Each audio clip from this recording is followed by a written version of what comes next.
Halo, selamat datang di The Deep Dive. Tempat kita bongkar-bongkar ide menarik buat Anda. Hari ini nih kita punya satu sumber yang cukup ringkas, judulnya Renungan Pagi, Fondasi Nama Yesus. Sumbernya pendek aja, tapi langsung ke intinya gitu soal konsep teologis penting, makna nama anak Allah. Ini juga ngutip ayat loh dari 1 Yohanes 5 ayat 13, yang bunyinya, kamu yang percaya kepada nama anak Allah. Nah, misi kita di Deep Dive kali ini, kita mau kupas tuntas nih. Apa sih maksudnya nama anak Allah menurut teks ini? Terus, kenapa ini jadi fondasi jaminan iman? Oke, mari kita bedah bareng-bareng ya. Tentu. Sebelum kita masuk lebih jauh, penting banget kita pahami konteksnya dulu ya. Dalam terminologi Alkitabiah yang jadi rujukan teks ini kan, kata nama itu seringkali bukan cuma sekedar sebutan atau label gitu aja. Nama itu bisa mewakili keseluruhan pribadi orang itu. Siapa dia, karakternya gimana, otoritasnya, kuasanya, bahkan apa aja yang udah dia lakukan. Nah, paham konsep ini tuh penting banget buat nangkap argumen utama penulis renungan ini. Jadi bukan cuma soal nyebut Yesus, tapi soal siapa Yesus itu secara utuh. Wah, menarik banget itu penjelasannya.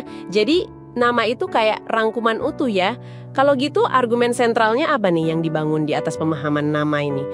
Kayaknya teks ini mau bilang sumber keyakinan kita itu bukan dari...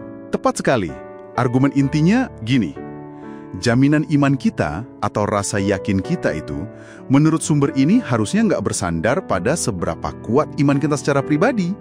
Perasaan kita kan bisa naik turun ya kan? Kadang semangat, kadang ragu. Nah, teks ini justru menekankan fondasi keyakinan itu ada pada objek iman kita. Siapa yang kita percaya? Yaitu, pribadi Yesus Kristus dan apa yang sudah ia lakukan. Semuanya itu terangkum dalam namanya tadi. Oke. Jadi ada pembedaan kunci ya di sini antara fondasi yang objektif di luar diri kita, yaitu Yesus dan karyanya, dengan fondasi subjektif yang dari dalam diri kita, kayak perasaan atau kekuatan iman kita saat itu. Ini penting banget sih. Seringkali kita ngukurnya dari perasaan kan? Kalau lagi merasa dekat, imannya kuat. Kalau enggak, ya lemah. Terus, apa signifikansi praktis pembedaan ini buat kita menurut penulisnya? Buat Anda yang dengerin juga nih. Nah, itu dia poinnya. Yang menarik di sini tuh penulis ini secara sadar geser fokus kita. Daripada kita sibuk menilai diri sendiri, imanku lagi kuat apa lemah ya? Kita diajak untuk lebih dalam memahami siapa Yesus ini. Karakternya gimana, apa yang sudah dia lakukan, klaim-klaimnya apa aja, semua yang terwakili dalam namanya itu. Kenapa? Gitu. Ya tujuannya jelas, biar kita punya dasar jaminan yang stabil, yang nggak goyah cuma karena perasaan kita lagi galau atau lagi senang. Jadi kalau Anda lagi cari kepastian atau jaminan iman, saran dari teks ini, coba deh fokus ke pemahaman tentang nama anak Allah itu sendiri, bukan ke perasaan internal Anda yang fluktuatif. Masuk akal. Jadi fokusnya ke objeknya, bukan ke subjeknya, yaitu diri kita.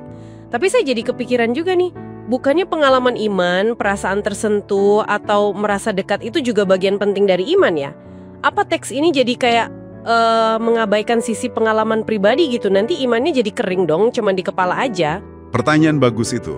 Kayaknya teks ini nggak bermaksud bilang pengalaman atau perasaan itu nggak penting sama sekali. Bukan gitu. Tapi penekanannya ada di fondasi. Ibarat bangunan, pengalaman itu mungkin bagian atasnya, tapi fondasinya harus kokoh dulu yang mau ditonjolkan itu. Jangan bangun keyakinan Anda di atas pasir perasaan yang gampang geser. Bangunlah di atas batu karang. Batu karangnya yaitu tadi, siapa Yesus dan apa yang sudah ia lakukan, yang terangkum dalam namanya. Makanya, di renungan aslinya kan juga ada elemen reflektifnya tuh. Ada pertanyaan kayak, apakah imanku sudah berpusat pada pribadi Yesus? Terus ada contoh doa juga. Tuhan Yesus, imanku hanya bersandar pada namamu yang kudus. Ini kan sebetulnya cara praktis buat ngarahin hati dan pikiran kita kembali ke fondasi itu tadi. Bukan berarti perasaannya dibuang. Oke, jadi clear ya, bukan menolak perasaan, tapi menempatkan jangkar keyakinan kita di tempat yang benar. Fokusnya digeser dari gimana perasaanku hari ini, jadi ke siapa si Yesus ini dan apa yang sudah ia lakukan untukku. Sip, saya nangkep. Jadi kalau kita coba rangkum nih, apa intisari yang bisa kita bawa pulang dari deep dive singkat kita soal renungan ini? Intinya sih, sumber ini mau bilang, kalau nama anak Allah itu bukan sekedar gelar atau panggilan biasa. Menurut perspektif teks ini, nama itu adalah perwujudan penuh dari siapa Yesus itu, pribadinya, karakternya, dan semua tindakannya. Dan inilah yang jadi fondasi yang objektif, artinya ada di luar diri kita, dan juga stabil untuk jaminan iman kita. Nggak tergantung sama kondisi internal kita yang naik turun. Ini semacam tawaran cara pandang lah, tentang dari mana kita bisa dapat kepastian iman yang sejati. Nah, menarik. Oke, sebagai penutup deep dive kita kali ini, seperti biasa, ada satu pemikiran nih buat Anda renungkan lebih lanjut. Ini terinspirasi dari sumbernya, tapi mendorong kita mikir lebih jauh.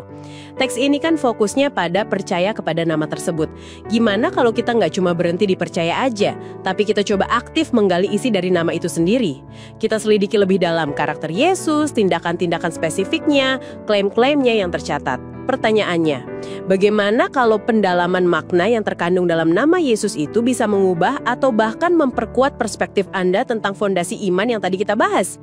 Teks ini kan ninggalin kita perenungan soal kokohnya fondasi yang dibangun di atas pemahaman spesifik tentang nama Yesus Kristus ini. Sesuatu untuk dipikirkan ya. Sampai jumpa di Deep Dive berikutnya.